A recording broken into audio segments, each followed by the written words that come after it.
هلا متابعيني، شلونكم؟ يا رب تكونون بخير وصحة وعافية. أكيد حتقولون شنو هذا الكائن الغريب. هذا الحبار. يبيعونه، عدة اللي يبيعون سمك بحري. بس مو كلهم، يعني قليل يجيبوه. بس شفت عندهم انه جايبين من عنده ياخذونه، يقولون انه الناس المرضى يعني ياخذونه، بس مو كل العالم.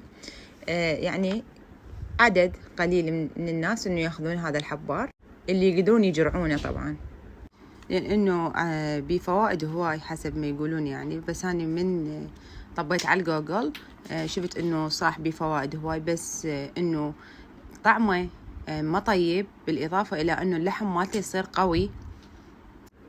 إنه من شفته صار عندي فضول إنه أشتريه، ودا أشوف إنه شلون يعني يتقبلونه وياكلونه وشلون طعمه. وإنه بالحبر، الحبر مالته إنه بيه فوائد هواي، كلش هواي، إنه على أساس مستقبلا يستخدموه لمرضى السرطان، يعني حسب ما قرأت بالجوجل يعني. وإنه كلش فوائده كلش هواي الحبار، إنه على أساس يقلل إصابة فقر، وإنه يقوي جهاز المناعة ويقوي العظام، وبيه مضاد للأكسدة، وبيه نسبة من البروتينات، ويعني كلش هواية. وإنه الحبر بيه إنه يزيد من كريات الدم الحمراء، إنه اللي ياخذون علاج كيميائي إنه هو راح يساعدهم من زيادة كريات الدم الحمر. إنه مسوين عليه دراسة إنه يقلل الأورام السرطانية، ما يخليها تنمو مرة ثانية، حسب ما كاتبين بالجوجل وبحثت عنه وعن فوائده. بس هو إنه يعني أكثريتهم يأكلون الحبار. السعودية قسم منهم، مصر يأكلونه يعني الحبار. بس إحنا هنا بالعراق يعني قليل كلش إنه يجيبون الحبار ويستخدمونه. أكثر شيء اللي يأخذونه للعلاج وناس قليلين. بس حبيت أجربه وأشوف شنو الطعم مالته وشون يعني يتقبلون يأكلونه، رغم الفوائد اللي بيه كلها، ويعني ويشافي عديد من الأمراض، وبيه فيتامينات كلش هواية. بس مستحيل يجي يوم وآكل منه بعد ما جربته وشفته إنه يعني صعوبة إنه واحد يقدر يأكل من عنده، كلش بصعوبة، لأن طعمه ما يعني يمكن إحنا ما متعودين على طعمه. أكو بقية الناس متعودين على هيك طعم يأكلوه، فعندهم كلش طبيعي يعني يأكلون الحبار. يعني اليابان يأكلوه هو ما مستوي، يعني مجرد يقطعونه ينظفونه ويقطعوه ويأكلوه. الحبر مالته يستخدمونه بالصلصة ويستخدموه للمعكرونية، يعني شفتوا هاي شكله. وهذني ما أعرف شو يسموهن طبعا، وعيونه هيك يكون يعني شكله كلش مقزز. ما أعرف شلون يجيبونه وياكلونه، بس أنا جربته إنه بعد ما قال إنه بيه فوائد كلش هواية وناس تاخذه، فحبيت أجرب وأشوف طعمه. يعني واحد يقدر إنه يقدر ياكله أو يتقبله، بس طلعت النتيجة عكسية، إنه مستحيل يجي يوم من الأيام إنه آكل هذا الكائن الغريب، أو يعني أجربه. هاي آخر تجربة إنه أجيبه وأسويه.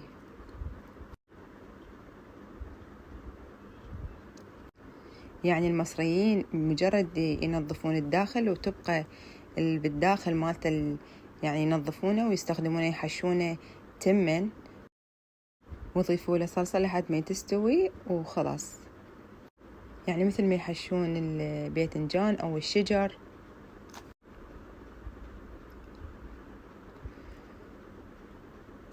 هذا الحبر مالته. بس دا أشوفكم إنه شلون يستخدمونه المصريين ويحشونه، إنه مجرد هيك نظفوا بالداخل وتبقى هذه يحشوه. وهذا الحبر مالته انفتح كيس الحبر،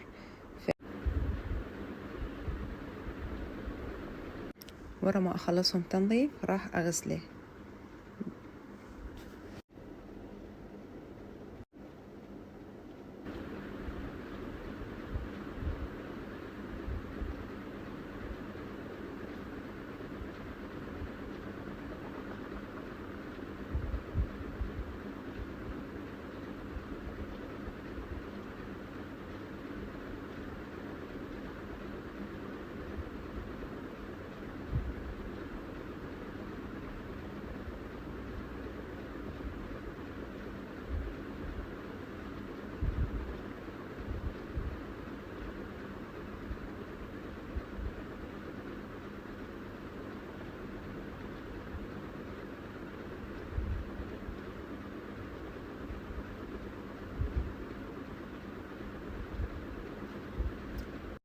هذا الحبر فتحت قسم من عنده، وهم يستخدمونه للصلصات، يسوون الصلصة مالته اللي حيغمسون بيها لحم الحبار، ويخلون صلصة حمرا هم يغمسون بيها اللحم وياكلوه، والليمون. بس ما أعرف شلون ياكلونه، لأن ما طيب أبدا، ما طيب لحمه، ومن راح تتقلى راح يصير قوي. إذا شلون أشبه لكم ما إذن الخروف القوة مالتها من يتقلى هيك يكون، ورأسا يلتف وصار دوائر، يعني بحيث أني قليته بهذا الشكل، هو رأسا يلتف وصار دوائر يعني، ويصير اللحم قوي مالته. بس ما أعرف شلون ياكلوه. هسه قبل ما يتقلى إنه هو طري اللحم مالته، بس بعد ما يتقلى راح يصير قوي اللحم مالته.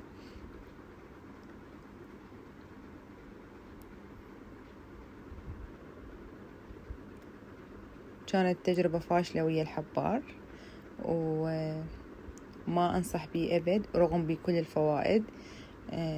طعمه ما طيب، بالإضافة إلى أنه ريحته تشبه ريحة الزوري أو تشبه ريحة السردين، يعني هيك ريحته تكون. فضفت له ذني البهار، بابريكا وسبع بهار وملح.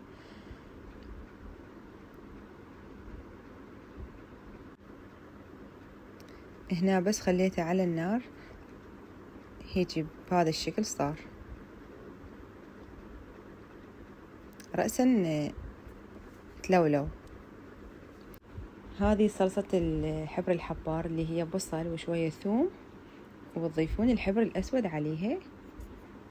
هنا كمل الطبق اللي هو طبق ياباني، أكلة يابانية أنا سويته، شفتهم مسوينه بهذا الشكل فحبيت أجربه، وكانت تجربة جدا سيئة طبعا. ما أعرف شلون ياكلونه أو يستطعمون بأكله.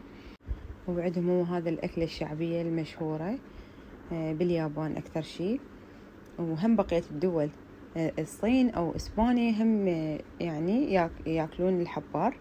حسب الفيديوهات اللي شفتها إنه هيجي ياخذوه ويغمسوه بالصلصة أو صلصة حبر الحبار وياكلوه كلش طبيعي.